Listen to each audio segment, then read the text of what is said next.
So we're here today because we're super stoked that Guitar World decided to honor us by letting us be on the cover of their magazine. And so we're gonna, I guess, just noodle around a little bit. Talk guitar, talk techniques, riffs, just jam, just being, do what we do, basically. Yeah. So Gus was showing me a riff just a second ago that I really liked. It had this kind of palm muted slurring stuff. Yeah, no, it's just like the 3-note per string scales that we both use and we do that, but sometimes I just do this muting thing.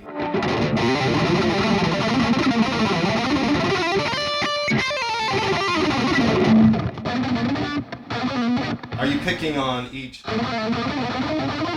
No, it's just like how you do it. It's like it's a freeform thing. So some I pick and some it's just like legato or hammer-ons pull-offs. And so you don't really have like a calculated set pick or no, it's like it's whatever. Just like let it fly where whatever it goes. happens. Yeah, it's like that.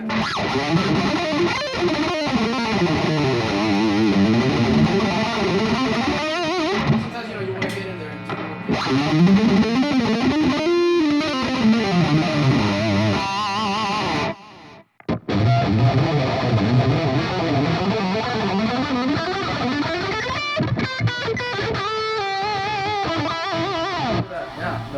So, cool. Yeah. I love that stuff. I mean, you know what that reminds me of is Lynch.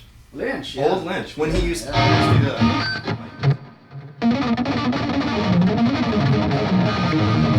I'm not doing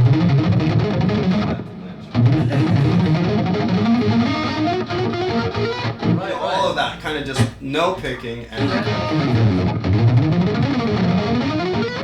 guess I probably got it from him, just listen to those old Doc and the Lynch Mob records, so it's all these things, Absolutely, yeah. It's like people always ask me about like, how do you define your style? I guess, if you take this and this and this and this guitar player, you take all of those and, you dissect my playing, you'll find all the licks are stolen from those guys. Absolutely.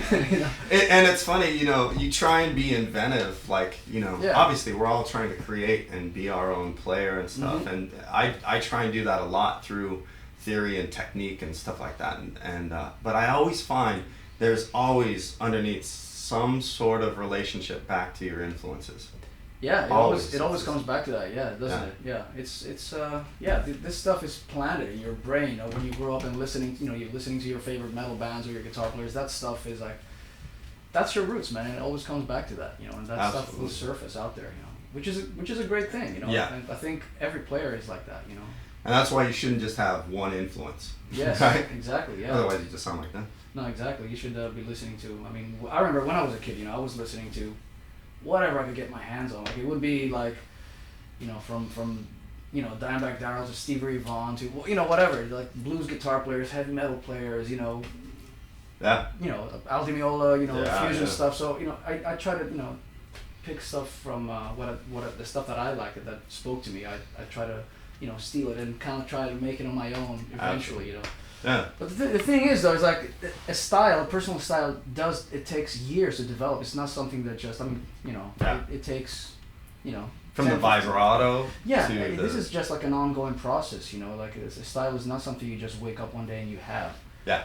On guitar, it's like in music. In order to find your own voice, it's it takes years and a lot of practice, obviously, and just getting a lot of. I mean, even to this day, for me, I whatever I listen to, this is inspiring. Watching you play as well. I'm probably gonna steal some stuff today here. Awesome. Yeah. Hey, that's the best form of a compliment, right? But that's the thing, man. I think that's how you get better as a musician, as a player, because it never ends. Yeah. Right. Yeah. Absolutely. And what about what about your influences? What growing up, what were you listening to? I mean, I started off when I first got into guitar, it was all about Eddie, and then shortly it went into Yngwie, and from there, Jason Becker, Paul Gilbert, all of those players, Greg Howe.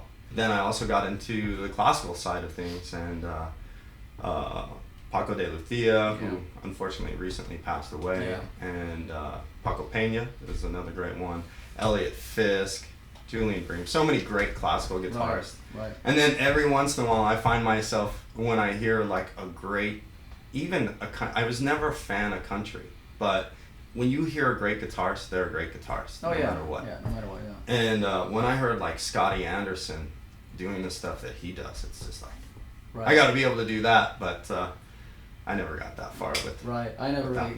Me being from Europe, I never really, country was not really a thing that really struck a chord with me. But guys like Danny Gatton was just phenomenal. Monsters. Yeah, they're every form of music deserves respect for sure. As long as they put time into their craft and they love what they do. Oh yeah, without a doubt. Yeah, for sure.